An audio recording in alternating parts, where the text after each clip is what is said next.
Salam sejahtera Malaysia. Najib Razak bakal masuk penjara.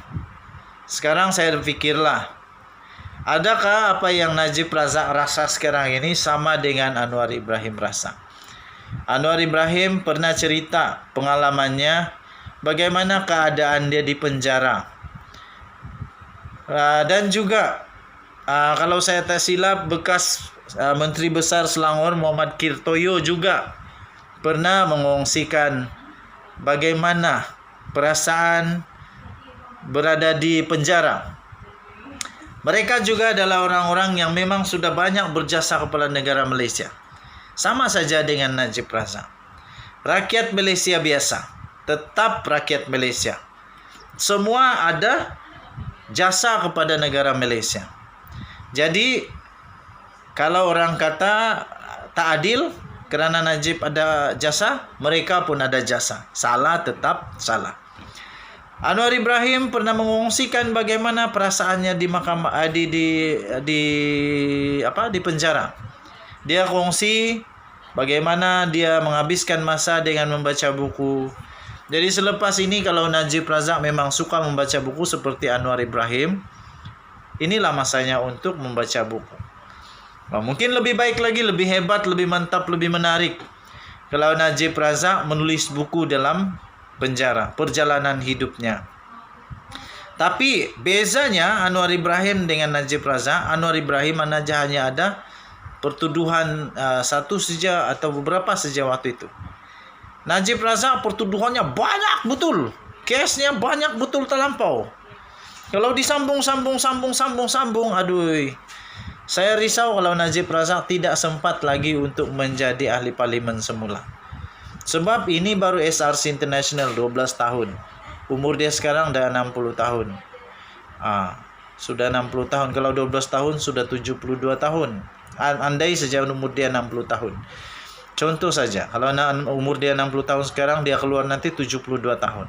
Kalaulah nanti dia pun salah lagi dengan kes 1MDB 82 tahun. Kalau dia kalah lagi dengan kes perbendaraan, katakan 10 tahun, 90 tahun. Kalau kalah lagi nanti sudah 100 tahun lebih baru keluar dari penjara. Tuan-tuan dan puan-puan yang dihormati sekalian, Anwar Ibrahim pernah mengongsikan bagaimana hari-hari yang terawal di dalam mahkamah perasaannya itu memang tak manis, tak seronok.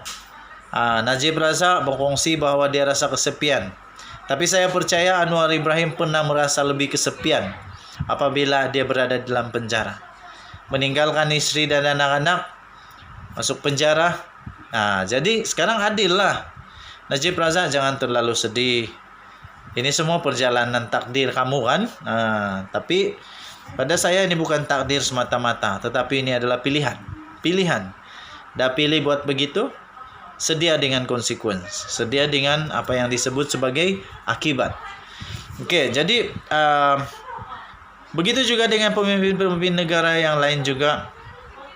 Pemimpin negara yang lain juga yang pernah merasai bagaimana masuk penjara, bagaimana tidur di penjara yang tidak lagi ada katil yang selesa empuk macam di rumah, tiada aircon, tiada TV 90 inci kah, 120 inci kah, tiada lagi makan yang suka hati menunya apa, tiada lagi air mandi dengan air panas kah, air sejuk kah, air suam kah, tiada sudah.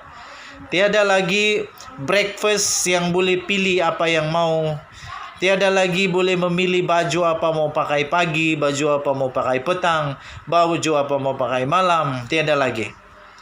Sebab itu tuan-tuan dan puan-puan, semua YB, menteri-menteri, MP, berfikir dulu sebelum bertindak. Ingat, selalu ada konsekuensi, selalu ada akibat daripada perbuatan-perbuatan yang dilaksanakan. Denyut nadi suara rakyat bergema di channel ini. Kita jumpa lagi. Bye-bye Malaysia. Bye-bye. Salam sejahtera Malaysia.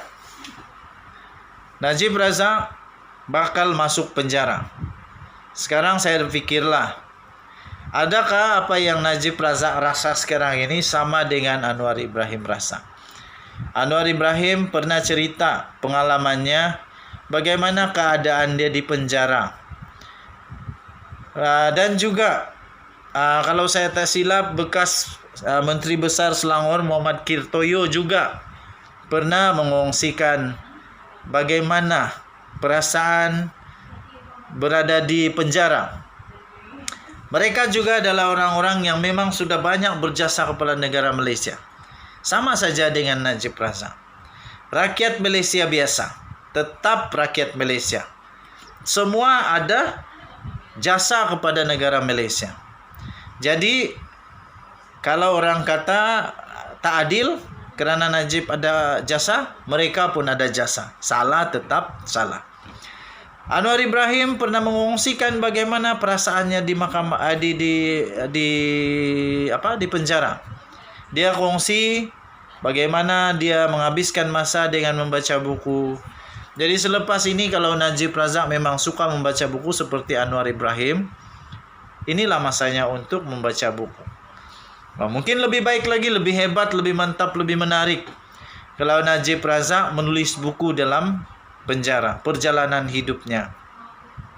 Tapi bezanya Anwar Ibrahim dengan Najib Razak, Anwar Ibrahim hanya ada pertuduhan satu saja atau beberapa saja waktu itu. Najib Razak pertuduhannya banyak betul. Kesnya banyak betul terlampau. Kalau disambung, aduh. Saya risau kalau Najib Razak tidak sempat lagi untuk menjadi ahli parlimen semula.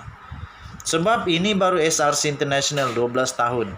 Umur dia sekarang dah 60 tahun. Sudah 60 tahun. Kalau 12 tahun sudah 72 tahun. Andai saja umur dia 60 tahun. Contoh saja, kalau umur dia 60 tahun sekarang, dia keluar nanti 72 tahun. Kalaulah nanti dia pun salah lagi dengan kes 1MDB, 82 tahun. Kalau dia kalah lagi dengan kes perbendaraan, katakan 10 tahun, 90 tahun. Kalau kalah lagi nanti sudah 100 tahun lebih baru keluar dari penjara. Tuan-tuan dan puan-puan yang dihormati sekalian, Anwar Ibrahim pernah mengongsikan bagaimana hari-hari yang terawal di dalam mahkamah perasaannya itu memang tak manis, tak seronok. Najib Razak berkongsi bahawa dia rasa kesepian. Tapi saya percaya Anwar Ibrahim pernah merasa lebih kesepian apabila dia berada dalam penjara. Meninggalkan istri dan anak-anak, masuk penjara. Jadi sekarang adil lah. Najib Razak jangan terlalu sedih. Ini semua perjalanan takdir kamu kan. Tapi pada saya ini bukan takdir semata-mata, tetapi ini adalah pilihan. Dah pilih buat begitu, sedia dengan konsekuensi, sedia dengan apa yang disebut sebagai akibat. Okey, jadi begitu juga dengan pemimpin negara yang lain juga. Pemimpin negara yang lain juga yang pernah merasai bagaimana masuk penjara, bagaimana tidur di penjara yang tidak lagi ada katil yang selesa, empuk macam di rumah, tiada aircon, tiada TV 90 inci kah, 120 inci kah, tiada lagi makan yang suka hati menunya apa, tiada lagi air mandi dengan air panas kah, air sejuk kah, air suam kah, tiada sudah. Tiada lagi breakfast yang boleh pilih apa yang mau. Tiada lagi boleh memilih baju apa mau pakai pagi, baju apa mau pakai petang, baju apa mau pakai malam. Tiada lagi. Sebab itu tuan-tuan dan puan-puan, semua YB, menteri-menteri, MP, berfikir dulu sebelum bertindak. Ingat, selalu ada konsekuensi, selalu ada akibat daripada perbuatan-perbuatan yang dilaksanakan. Denyut nadi suara rakyat bergema di channel ini. Kita jumpa lagi. Bye-bye Malaysia. Bye-bye.